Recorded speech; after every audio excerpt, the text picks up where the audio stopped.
dia a todos mais uma vez.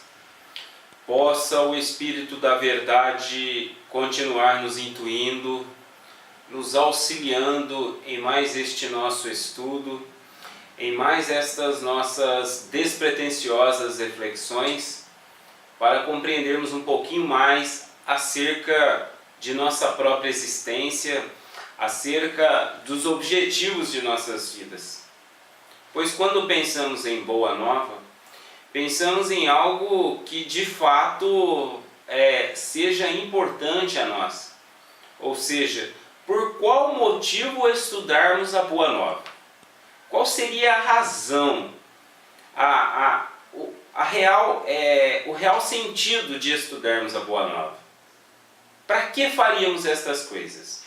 Bom, em meu caso, neste estudo, compreender o que vem a ser esta Boa Nova, esta tão falada Boa Nova, esta tão apreciada, entre aspas, em termos de que muitas vezes é tido até como algo sagrado. Agora, qual a real importância disso em nossas vidas? Bom, começamos a perceber que esta Boa Nova é para nos trazer sempre algo novo, algo além daquilo que nós comumente já sabemos, algo além daquilo que nos é corriqueiro, ou seja, vem nos apresentar uma proposta de transcendência acerca de uma visão de mundo, acerca de uma compreensão de mundo. Por isso nós estamos aqui estudando esta Boa Nova. E que ao estudá-la perceberemos a sua grandeza, acima de tudo no tocante ao objetivo de cada um. Porque a Boa Nova, ela fala com cada um. Embora muitos se arvorem em falar para uma coletividade, em uma postura de arrebanhador, o fato é que a Boa Nova fala com cada um de nós. É nós num alto diálogo, é nós falando conosco próprios, conversando conosco próprios, avaliando nossas próprias posturas. É claro que em dado momento alguns poderiam querer analisar sobre postura de outros, de outrem, de postura alheia, etc, etc. Mas o fato é que a Boa Nova é um alto diálogo. E só poderia haver uma possibilidade de um diálogo alheio quando eu houvesse encerrado, completado um alto diálogo. E obviamente isso não é feito de nenhum de nós, porque ninguém que nós conhecemos atingiu uma plenitude de tal modo que a partir daí poderia ter um diálogo com o alheio. O que nós vamos observar é que o mestre dos mestres, ele sim, ao atingir a plenitude, dirige ao outro, dirige ao alheio. Mas antes, ele havia completado o processo de autodiálogo. Como eu disse, muitas vezes nós, de modo equivocado, acabamos tentando imitar o mestre dos mestres. Numa postura infantil, tentamos imitar, ou seja, tentamos ser uma cópia barata, falsificada de alguém legítimo, ao invés de nos propormos a nos autenticarmos, ao invés de nos propormos a legitimarmos as nossas virtudes, e sim queremos imitar, ser uma falsa cópia de uma virtude alheia. Bom, só para nós compreendermos um pouquinho sobre o objetivo do estudo, que, como eu disse, não é ficar repetindo, não é ficar querendo imitar nada nem ninguém, ser uma imitação barata, uma cópia falsificada daquilo que nós não somos, e sim nós compreendermos o que de fato cada um de nós é, cada um de nós somos, e com isso utilizar do melhor de cada um de nós. Hoje nós estamos no capítulo 8º, nós estamos no Bem-aventurados os puros de coração. Nós estamos na última mensagem do capítulo 8º, e é uma mensagem bastante interessante, bastante curiosa, porque de início a gente pode pode nos aparentar algo sem muito sentido para a maioria de nós, né? Mas é uma mensagem muito profunda, né? Uma mensagem que fala muito profundamente com a gente. Embora ela é específica, ela fale, o título é Bem-aventurados os que têm os olhos fechados, e nós já fizemos um estudo, nós já fizemos uma análise etimológica, e nós podemos trocar o termo bem-aventurados por felizes, né? Fizemos esta pesquisa e chegamos neste consenso. Felizes os que têm os olhos fechados. É uma mensagem dada pelo Espírito Vianney em Paris em 1863. Então tem uma notinha aqui sobre esta mensagem. Esta comunicação ela foi dada a respeito de uma pessoa cega, para a qual havia sido evocado um espírito, o Espírito Vianney, J.B. Vianney, em cura de Ars, né?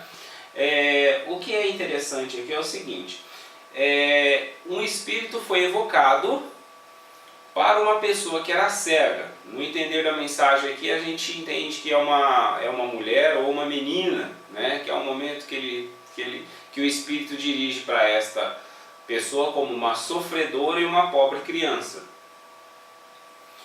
E o que é interessante aqui é que essa criança, né, essa pessoa, ou esta menina, era uma pessoa cega. E a mensagem tem o título Felizes os que têm os olhos fechados, né? Ou seja, a mensagem está dizendo felizes os cegos. E cegos aqui, cegos literalmente falando, né? Com problema de deficiência visual. Então, felizes os deficientes visuais, né? Nós poderíamos traduzir o título. Agora vamos entender por que a mensagem tem esta abordagem, felizes os cegos, né? Que os cegos, eles são muito mais felizes do que aqueles que enxergam. E ao ler a mensagem a gente vai ver a profundeza, não é uma mera mensagem de motivação não. Ele vai explicar por que os cegos são felizes. E num raciocínio aqui a gente vai compreender bem que de fato isso faz total procedência, ok? Bom, vamos ler então e a gente vai comentando durante. Item 20, capítulo 8. Meus bons amigos, por que me chamastes? Para que eu imponha as mãos sobre esta pobre sofredora que está aqui e a cure? Ah, que sofrimento, bom Deus! Perdeu a vista e as trevas se fizeram para ela. Pobre criança, que ore e espere. Eu não sei fazer milagres. Eu sem a vontade do bom Deus. Todas as curas que obtive e que conheceis, não as atribuais senão àquele que é o Pai de todos nós. Aqui dá para entender esta mensagem que este Espírito já havia sido evocado outras vezes para uma aplicação de um passe, né, uma imposição sobre as mãos, para promover algum tipo de beneficência, algum tipo de cura, né? E dá a entender aqui que isso até havia sido conseguido, né? Mas ele observa que todas as curas que ele fez não dependeram dele, né? Todas foram, né? Todas as curas que obtive e que conheceis, né? Não atribuais senão aquele que é o Pai de todos nós, ou seja, não atribua a mim, atribua apenas a Deus, ou seja, há um conglomerado de coisas aqui no sentido de que ele era um instrumento de vontade superior, né? Nas vossas aflições, voltai sempre os vossos olhos para o céu, e dizei do fundo do vosso coração: Pai, curai-me, mas fazei que a minha alma doente seja curada antes das enfermidades do corpo, que minha carne seja castigada, se necessário, para que a minha alma se eleve para vós, com a brancura que possuía quando a criastes. Olha que orientação de Vianney, né? Ele diz que para que olhássemos para o céu, né, e disséssemos do fundo do coração: meu Pai, curai-me, mas fazei que a minha alma doente seja curada antes das enfermidades do corpo. A orientação dele é que a alma seja curada antes do corpo. Ou seja, aquele hábito que nós observamos que a esmagadora maioria de nós possui, de pedir cura para o corpo, é uma orientação inversa que o Espírito Vianney dá, né? Ou seja, gente, para de pedir cura do corpo, pede cura da alma primeiro, né? É o que ele está dizendo aqui, né? Que a minha alma doente seja curada antes das enfermidades do corpo. Ou seja, não cure a enfermidade do corpo sem antes ter curado a enfermidade da alma. É o que ele diz para pedirmos. Não cure a enfermidade do meu corpo antes de ter curado a enfermidade da alma. Que minha carne, que meu corpo seja castigado, se necessário, ainda pede para, além de não curar, de que adoeça ainda, né? Que minha carne seja castigada, se necessário, para que a minha alma se eleve a vós com a brancura que possuía quando a criastes. Aqui um outro ponto interessante, né? Quando a gente observa acerca da criação do Espírito, ele era criado branco e puro, né? Ou seja, foram os condicionamentos e as vicissitudes que ele adquire que lhe dá esta característica de imperfeição, né? E aqui ele está dizendo, né? Para que a minha alma se eleve a vós com a brancura que possuía quando a criastes. Ou seja, o aprimoramento das virtudes. Após esta prece, meus bons amigos, que o bom Deus sempre ouvirá, olha que interessante, né? Após esta prece, Deus sempre ouvirá. Ou quando a gente tem a impressão que Deus não ouve, é porque é porque a gente não fala com Ele.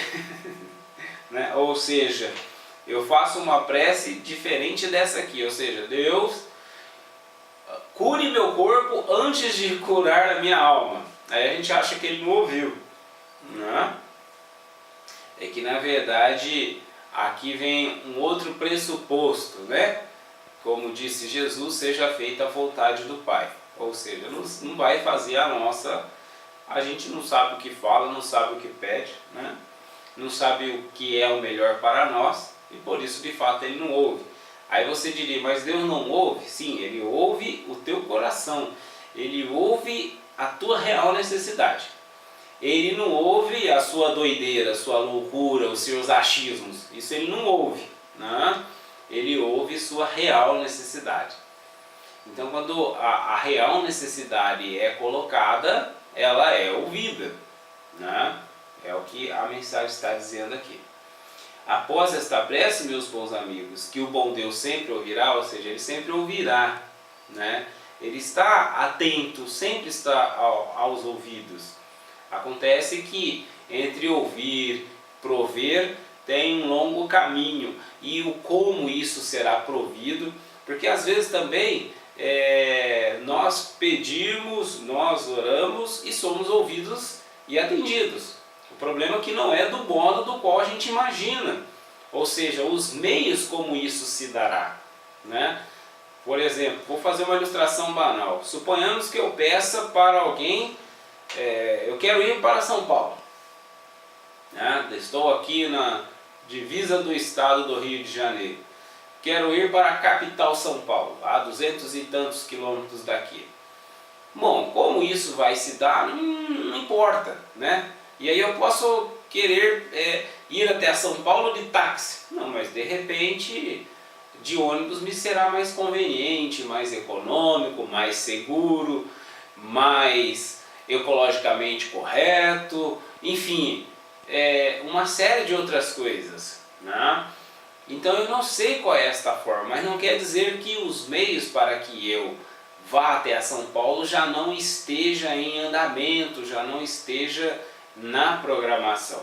Estou fazendo uma ilustração chula só para a gente entender o quanto é amplo, o quanto o fato de eu pedir não quer dizer que eu vou receber né, uma ligação do taxista e falar, olha, daqui tanto tempo eu vou aí te buscar, e a gente já tem total, plena certeza, convicção que a gente vai, que o taxista já está vindo, do modo que a gente, né, vai de táxi já, enfim, é um conglomerado de coisas, né, e nossa imaturidade não costuma abranger todos estes aspectos, mas o fato é que Deus sempre ouve. A força e a coragem, após esta prece, meus bons amigos, que o bom Deus sempre ouvirá, a força e a coragem vos serão dadas, e talvez também a cura que temerosamente pedistes, como recompensa da vossa abnegação. Então, muitas vezes, talvez até a cura, né? Talvez também a cura do corpo. Mas aqui a mensagem também enfatiza, né? Como recompensa de vossa abnegação. Ou seja, essa cura não vai ser pedida e vai ser obtida.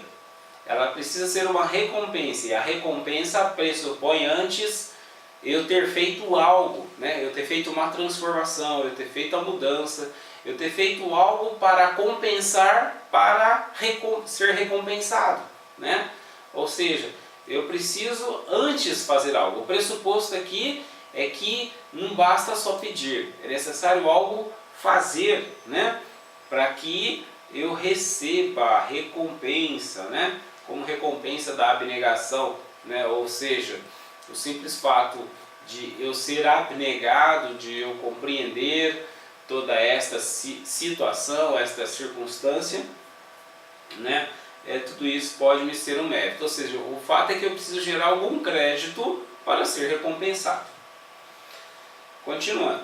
Mas desde que aqui me encontro numa assembleia em que se trata sobretudo de estudar, eu vos direi que os que estão privados da vista deviam considerar-se como os bem-aventurados da expiação. Olha que interessante. Então o Espírito diz que desde que ele ali se encontra numa assembleia que se trata sobretudo de estudar, né? Qual é o principal objetivo? É estudar, né? Eu vos direi que os que estão privados da vista deviam considerar-se como os felizes da expiação. Olha que interessante, né? Lembrai-vos de que o Cristo disse que era necessário arrancar o vosso olho se ele fosse mau, e que mais valia atirá-lo ao fogo, que será a causa da vossa perdição. Ah, quantos existem sobre a terra que um dia maldirão nas trevas por terem visto a luz? Olha que interessante, né? Quantos maldirão nas trevas por um dia ter visto a luz? Ó sim, como são felizes os que na expiação foram punidos pelos olhos. Olha que interessante, né? Ou seja, para o espírito imortal, estar cego e estar reencarnado como cego é um motivo de grande felicidade, né? Por que é um motivo de grande felicidade? Porque é aquilo que não vai fazer com que ele se perca. O texto vai explicar melhor aqui a razão desta felicidade, né? Mas eu estou aqui só comentando o ponto que ele já adianta, dizendo que quantos maldirão, né, nas trevas por terem visto a luz. Ou seja, quantos olhos foram motivos de escândalo. Se não tivesse tido os olhos, não teriam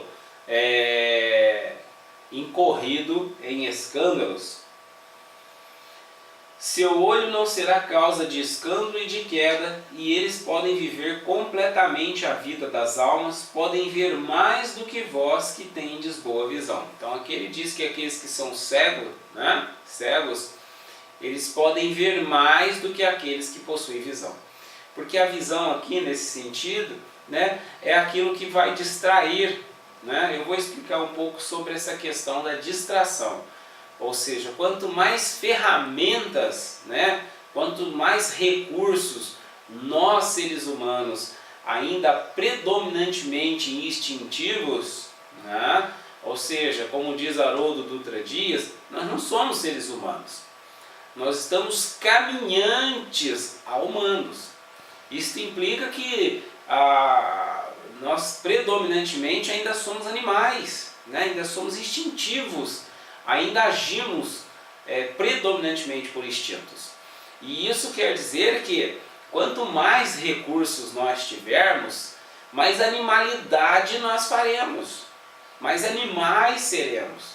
E é por isso que a mensagem está observando que aquele que é cego, então, é um recurso animal a menos. E isso implica que um recurso animal a menos vai fazer com que ele desenvolva uma humanidade a mais. É nesse sentido que o texto está dizendo aqui, né? Por isso que aquele que não tem olho verá mais do que aquele que tem boa visão. Quando Deus me permite abrir as pálpebras de alguns desses pobres sofredores e devolvê-los à luz, ele diz a ele mesmo. Então o Espírito está dizendo que quando ele cura algum cego, né, que aqui no texto está para entender que este Espírito via lei curava cego, né? Que ele Espírito diz para ele mesmo, alma querida, né, dizendo para aquela que ele curou, por que não conheceis todas as delícias do Espírito que vive de contemplação e de amor? Então não pedirias para ver as imagens menos puras e menos suaves que aquelas que pode entrever na tua cegueira. Olha que interessante. Ele, Espírito, quando cura algum cego, ele diz para ele mesmo, né? Ô alma, né, que está pedindo a cura da cegueira do corpo, alma querida, por que não conheces todas as delícias do Espírito imortal, né? Daquele ser essencial que somos, que vive de contemplação e de amor? Então, se conhecesses, né, não pedirias para ver as imagens menos puras e menos suaves que aquelas que podem entrever na tua cegueira. Ou seja, na cegueira ele pode ver imagens mais puras, mais suaves, e sem a cegueira ele verá menos puras e menos suaves. Ó sim, bem-aventurado o cego que quer viver com Deus. Então aqui ele observa, né? Bem feliz o cego que quer viver com Deus. O cego que não quer viver com Deus não seria feliz, né? Mais feliz do que vós que estáis aqui, ele sente a felicidade, pode tocá-la, vê as almas e pode lançar-se com elas nas esferas espirituais, que nem mesmo os predestinados da vossa terra conseguem ver. Olha que interessante, né? A cegueira, ela nos propicia, nos dá uma condição de alcançar páramos, de alcançar estados de felicidade, de tocar felicidade, que nem mesmo os predestinados da terra conseguem ver. Olha que interessante, né? O olho aberto está sempre pronto a fazer a alma cair. O olho fechado, pelo contrário, está sempre pronto a fazê-la subir até Deus. Esse trecho aqui é muito interessante, que ele diz que o olho aberto, não estar cego, é aquilo que faz que a alma sempre esteja pronta a cair, né? E que o olho fechado, né, pelo contrário, o cego, é aquele que está sempre pronto a fazer a alma subir a Deus. E aqui mais uma vez fazendo aquela observação que eu fiz do caso de nós, quanto mais recursos nós animais tivermos, né, nós seres caminhantes a humanos e ainda predominantemente animalizados, quanto mais recurso, mais fera nós seremos, né? Quanto mais leões, mais rei de selva nós seremos. Então isso implica que o olho, a visão, é aquilo que vai nos dar uma baita de uma ferramenta para sermos estes leões, né? E que não ter esta ferramenta é o que vai fazer com que a gente suba até Deus. Ou seja, bem pelo contrário, estar cego é aquilo que fará para nós, dará para nós todos os motivos de subirmos até Deus, né? Isso é aquilo que ele observa aqui. Continuando aqui. Crede-me, meus bons e queridos amigos, a cegueira dos olhos é quase sempre a verdadeira luz do coração. Olha que interessante, né? A cegueira dos olhos é quase sempre a verdadeira luz do coração, enquanto a vista é quase sempre o anjo tenebroso que conduz à morte. Olha que coisa interessante, né? Meus bons e queridos amigos, a cegueira dos olhos é quase sempre a verdadeira luz do coração. Olha só, a cegueira dos olhos é a luz do coração, é o que iluminará o coração. E enquanto a vista, a não cegueira dos olhos, é quase sempre o anjo tenebroso que conduz à morte. Muito interessante esse trecho, né? Porque a visão talvez seja aquilo que mais nos faculta essa condição animal. E agora algumas palavras para ti, minha pobre sofredora. Agora o Espírito falando diretamente com aquela menina cega. Ou pessoa cega, né? Espera e tem coragem. Se eu te dissesse, minha filha, teus olhos vão abrir-se, como ficarias alegre? E quem sabe se esta alegria não te perderia? Tem confiança no bom Deus, que fez a felicidade e permite a tristeza. Olha que interessante, né? Ele fala para a menina, se ele curasse a cegueira, o que garante que ela não ia se perder? Quem sabe ela vai se perder com isso, né? Então fala, tem confiança no bom Deus, que fez a felicidade, foi Deus quem fez a felicidade, e ao mesmo tempo ele permite a tristeza. Farei tudo o que for permitido em teu favor, mas por tua vez, ora, e sobretudo pensa em tudo o que venho dizer-te. Antes de me afastar, vós todos que estáis aqui, recebei a minha bênção. Então tem uma nota aqui no item 21. Quando uma aflição não é consequência dos atos da vida presente, é necessário procurar a sua causa numa vida anterior. Isso que chamamos capricho da sorte, nada mais são que os efeitos da justiça de Deus. Aqui é uma coisa muito interessante, né? A justiça de Deus não é essa grosseira visão de justiça que a gente tem, dá um para outro, né? A gente tem uma noção muito grosseira de justiça. Quando a gente começa a falar de equanimidade, quando nós falamos de isonomia, a gente começa a ampliar um pouco a justiça. Mas esta equanimidade, esta isonomia, ainda abrange apenas aquilo que a gente está enxergando, não abrange a totalidade, a universalidade das coisas. Então nós ainda temos uma noção de justiça muito parca, muito altamente reduzida. Mas a justiça de Deus ela é totalitária, ela é universalizada. Então ela abrange a tudo e a todos em todo tempo e espaço, imaginado e inimaginável. E isso quer dizer que nós, obviamente, não compreenderemos porque uma criança nasce cega, porque a gente olha a vida como começando ali naquela criança. Começou ali, lógico, ela nunca fez nada enquanto bebê encarnado, então não faria nenhum sentido uma cegueira. Mas o que aqui a nota está dizendo, né? Procuremos uma causa que se não é nessa vida, é numa vida anterior, né? E se não é numa anterior, é numa antepenúltima e assim sucessivamente. Enfim, as causas são de infinitas possibilidades. Mas tudo isso nada mais são do que efeitos da justiça de Deus. Ele não aplica punições arbitrárias, pois quer sempre que entre a falta e a pena exista correlação.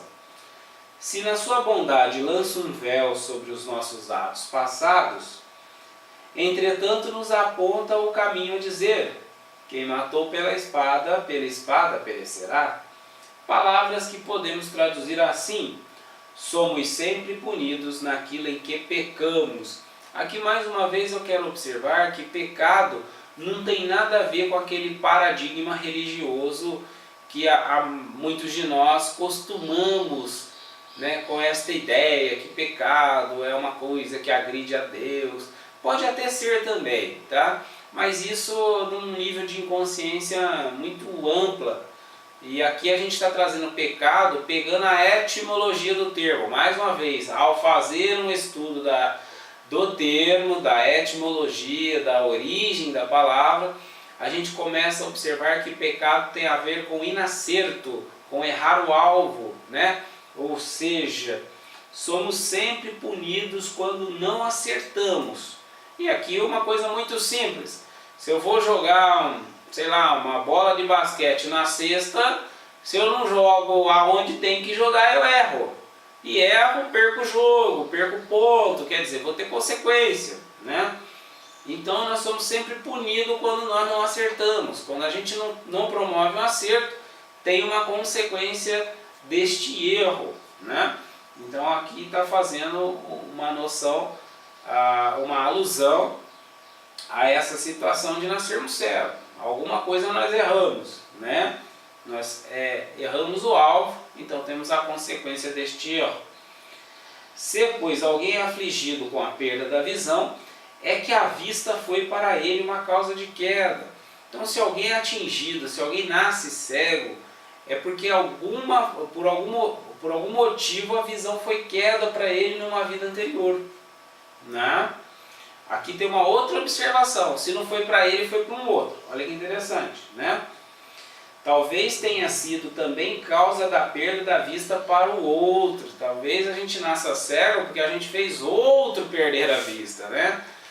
Então, para poder a gente não incorrer neste erro, a gente implora para nascer cego. É bem interessante que a gente vai descobrir, né? Por isso que eu fiz essa observação de pecado, para a gente ter uma noção que aquele Deus antropomórfico, ele não existe, né? No sentido que é a gente que escolhe, a gente espírito imortal que escolhe isso, né? Por que a gente escolhe? Porque a gente quer acertar. Ora, né? Pegando aquela analogia da cesta, né? Da bola de basquete na cesta. Uma vez que a gente vai para um jogo, a gente escolhe ter que parar de jogar a bola para ir treinar, para ir suar, né? Ou seja, a gente quer um esforço, uma dedicação, um trabalho para uma hora acertar.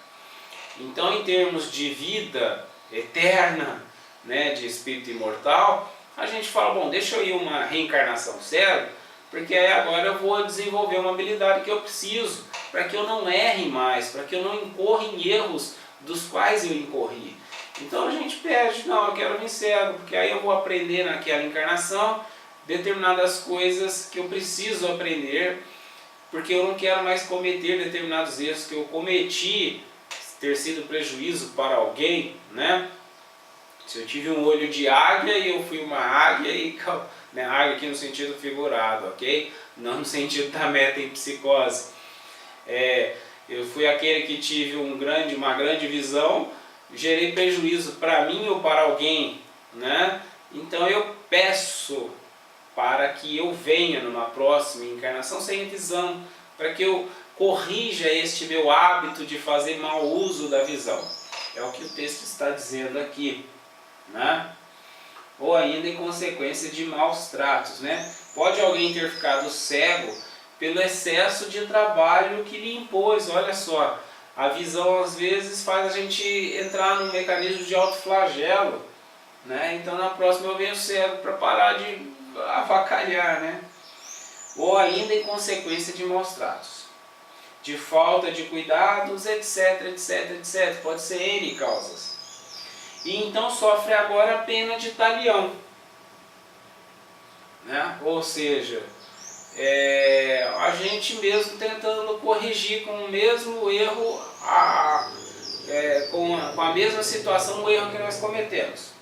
Ele mesmo, no seu arrependimento, pode ter escolhido esta expiação, aplicando a si próprio estas palavras de Jesus: se vosso olho for motivo de escândalo, arrancai-o. Olha que interessante, né? Então, muitas vezes, o que o texto está dizendo aqui é que a pessoa reencarna cega seguindo uma orientação do Evangelho, uma orientação de Jesus. Se o vosso olho for motivo de escândalo, arrancai. Mas arrancai aqui não pega com a mão, com a faca e arranca, né? Jesus falava sempre com o espírito imortal, né? Ou seja, ele se dirigia para nós como nós espíritos imortais. Ele não falava como esse ser que vivia apenas nessa encarnação, né? Por isso que ele falava em termos de vida eterna. Então ele falava com o espírito imortal. Então muitas vezes é exatamente seguir esta orientação evangélica, ou seja, se o meu olho foi motivo de escândalo numa encarnação, eu arranco ele para uma outra encarnação. É o que o texto encerra dizendo. Muitas vezes, né, nós aplicando a nós próprios esta orientação de Jesus. Se vosso olho for motivo de escândalo, arrancai. E aqui finalizando o capítulo 8º, onde a gente encerrou com esta mensagem de Vianney, falando sobre esta cegueira, né? Felizes os cegos, porque quando a gente faz uma análise de uma ideia comum, é claro que quando a gente analisa aqui enquanto encarnado, ninguém iria querer nascer cego. Por isso tanto empenho da medicina, tanto empenho da tecnologia para aprimorar a visão, né? Mas o que aqui eu apresento como reflexão é olharmos mais uma vez para o viés de espírito imortal que somos. Porque quando a gente faz uma análise de apenas seres encarnados nesta encarnação, é quando a gente tem uma visão muito fragmentada de nós mesmos, uma visão muito imediatista. E quando a gente olha pela totalidade de nossa existência, pelo espírito imortal que somos, é quando a gente tem condições de ver melhor o motivo desta cegueira, né? Que aqui, embora eu disse no início que a mensagem nos traria muitas reflexões, é porque a priori poderíamos ver a mensagem como aquela que se direciona apenas para um deficiente visual. Mas aqui nós podemos analogar com quaisquer outras deficiências que possuirmos, né? Seja visual, seja auditiva, seja no tocante a uma dificuldade física, né? Eu vou dar um exemplo agora pegando eu mesmo como exemplo, né? Eu escuto muitíssimo bem, enxergo muitíssimo bem, né? Não tem esse tipo de deficiência, mas eu tenho uma deficiência que me acompanha desde que nasci. Eu tenho baixíssima resistência física, né? Em termos de continuidade. Eu nunca consegui correr muito, nunca fui muito bom em esporte, né? Ou seja, isto me é uma deficiência. E o que é interessante é que assim, essa minha deficiência ela é muito abaixo da média, né? Ela é muito abaixo da média. Eu nunca consegui correr, né? Para eu um dia correr mais do que 1 minuto eu estive em treinamento com um dos melhores atletas que eu conheci nesta encarnação para eu conseguir correr 1 minuto, né? Enfim, eu tenho esta deficiência. Agora, o que me é muito interessante é que eu percebo o quanto essa deficiência para mim foi importante. Porque esta deficiência iria me incitar, né? Se eu não tivesse essa deficiência, eu seria muito incitado a atitudes. Eu vejo que eu seria muito mais violento em termos de... Eu tive uma história que eu passei muitos anos treinando arte marcial, né? Então eu tinha uma paixão pela arte marcial. Não que eu gostasse muito deste aspecto da luta, da briga, bem pelo contrário, eu gostava muito da filosofia, da arte mesmo, né? Da arte marcial. Mas eu reconheço que se eu tivesse uma resistência física, eu teria enveredado por este caminho muito veemente e deixado outras coisas de lado. E talvez tinha sido apenas um grande lutador, um grande brigador, né? Porque era isso que teria, que a minha inclinação acabava me predispondo, né? Então eu vejo o quanto esta resistência física, ela acabou sendo, de certo modo, um empecilho para que eu enveredasse para uma outra predisposição minha, que no caso era a filosofia, né? A minha predisposição filosófica, ela acabou sendo diríamos, mais desenvolvida, porque a minha predisposição para outras áreas que dependia de minha resistência física foi deixando de lado. E isso, com o passar do tempo, eu fui percebendo o quanto foi moldando a minha história, né? Como eu disse, se eu tivesse resistência física, eu já teria trilhado, né? Eu mencionei a arte marcial. Como muitos amigos da arte marcial entraram para a vida militar, era um caminho do qual eu também acabaria entrando, né? Tinha este desejo, não que isso seja bom ou ruim, mas não seria o melhor para eu nesta encarnação fazer, né? Hoje eu vejo o quanto que a minha predisposição filosófica me enveredou para outros caminhos, para outras áreas profissionais, as quais hoje desempenho, sou muito feliz e realizo muita coisa, da qual entendo serem as mais importantes da minha vida, e compreendo muito bem que se eu tivesse mais resistência física, eu vejo que eu não estaria tão bem realizado quanto eu estou hoje, né? Por isso que eu disse que a mensagem dá muita reflexão, porque às vezes a gente olha uma limitação nossa, uma dificuldade nossa, uma deficiência nossa como algo ruim. E na verdade nós vamos observar que sempre, sem exceção, é o melhor para nós.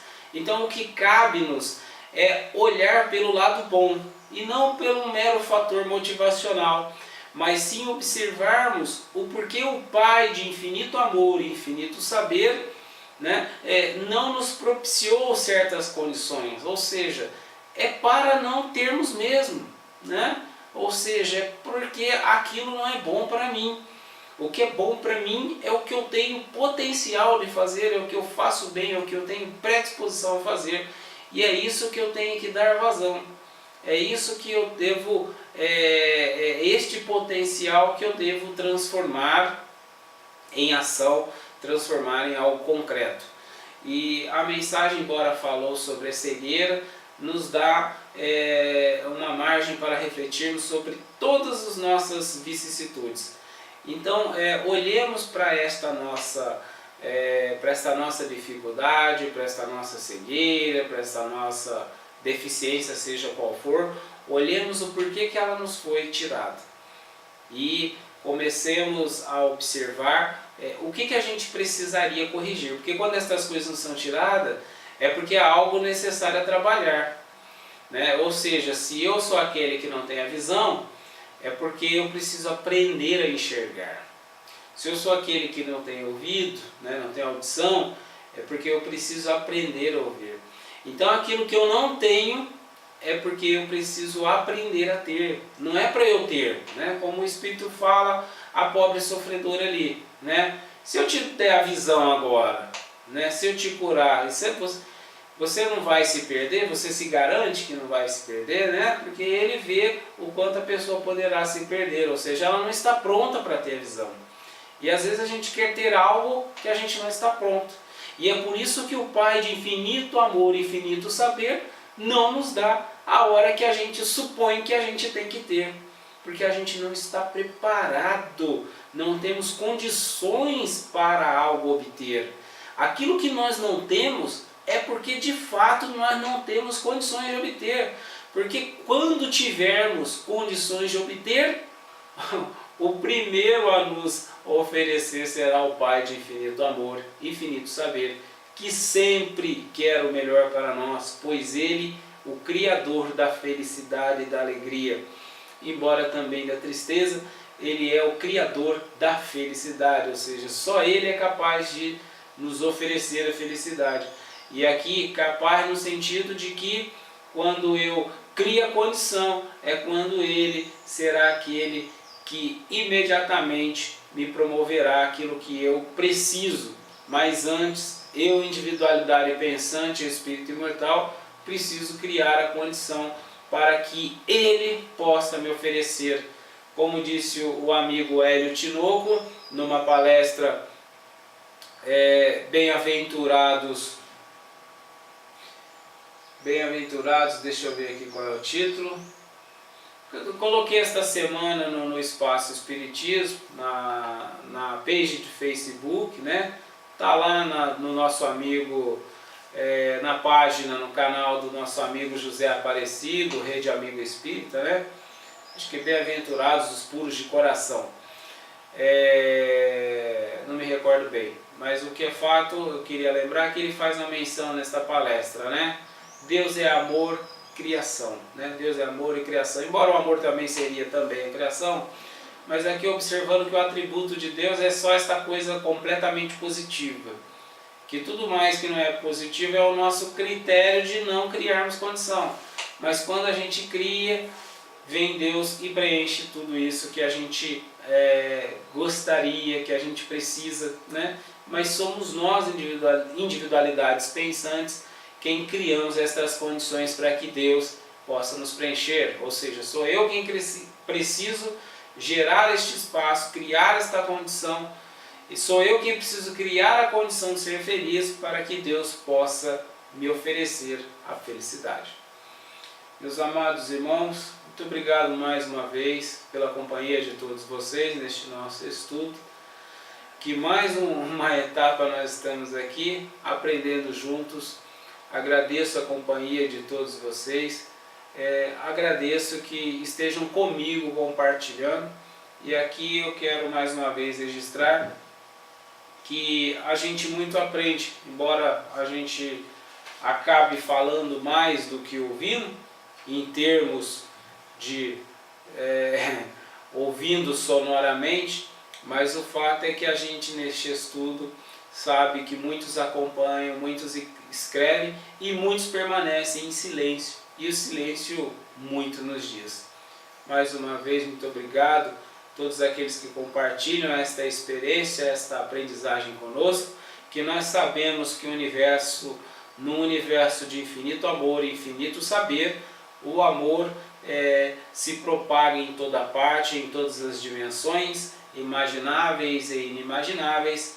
Portanto, o bem que fazemos, o bem que pensamos, o amor que promovemos, em alguma parte será nosso advogado, em alguma parte é advogado do mundo. Mais uma vez, muito obrigado a todos, muita paz.